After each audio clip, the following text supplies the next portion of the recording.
Dans le Dieu bonheur, une figure hors d'âge, celle du Dieu bonheur lui-même, endormi depuis près de 10 000 ans, est réveillé par un bruit inaccoutumé.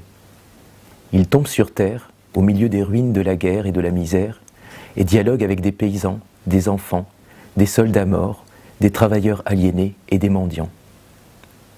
Au fur et à mesure de son parcours, on perçoit son impuissance et son inadéquation radicale à l'époque. De forme sphérique et comme enfermé dans sa bulle, le Dieu s'avère incapable de se confronter au réel et de susciter l'élan d'enthousiasme et de désir dont il devrait pourtant être porteur.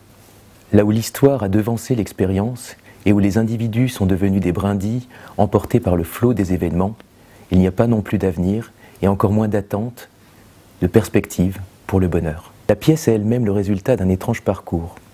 À l'origine, il s'agit d'un texte fragmentaire de Bertolt Brecht intitulé « Les voyages du Dieu bonheur ».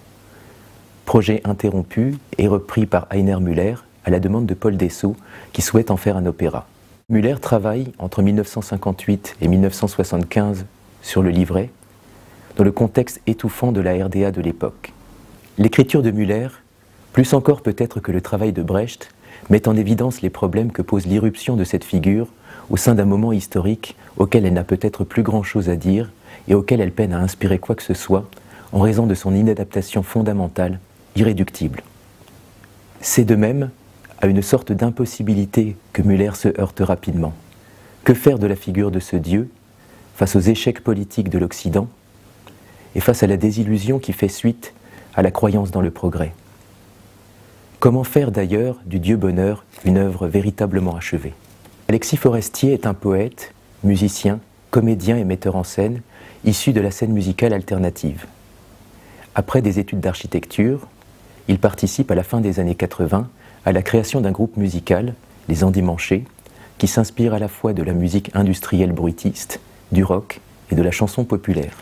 À l'occasion des spectacles, il est amené à s'intéresser aux écritures scéniques et aux genres qui mélangent musique et théâtre et brouillent les limites entre des registres traditionnellement plus distincts.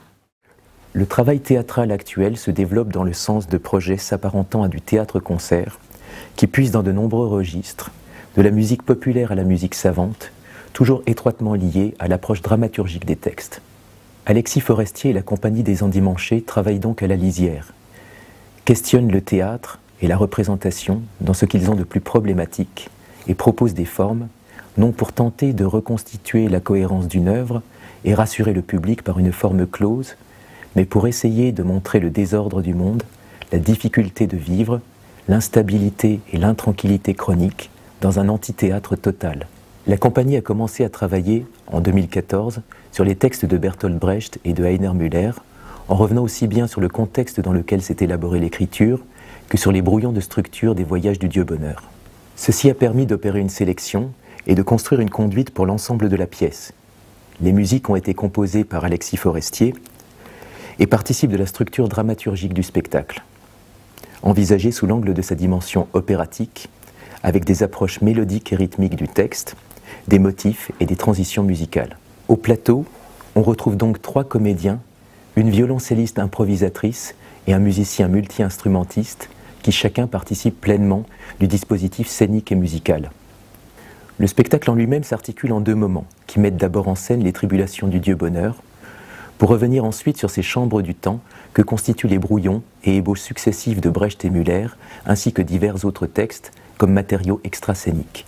L'ensemble est encore une fois une occasion de questionner l'impossible de la représentation et d'éveiller la conscience des spectateurs dans une forme qui s'amuse à mêler les registres pour susciter aussi bien une inquiétude qu'une réelle ouverture au monde.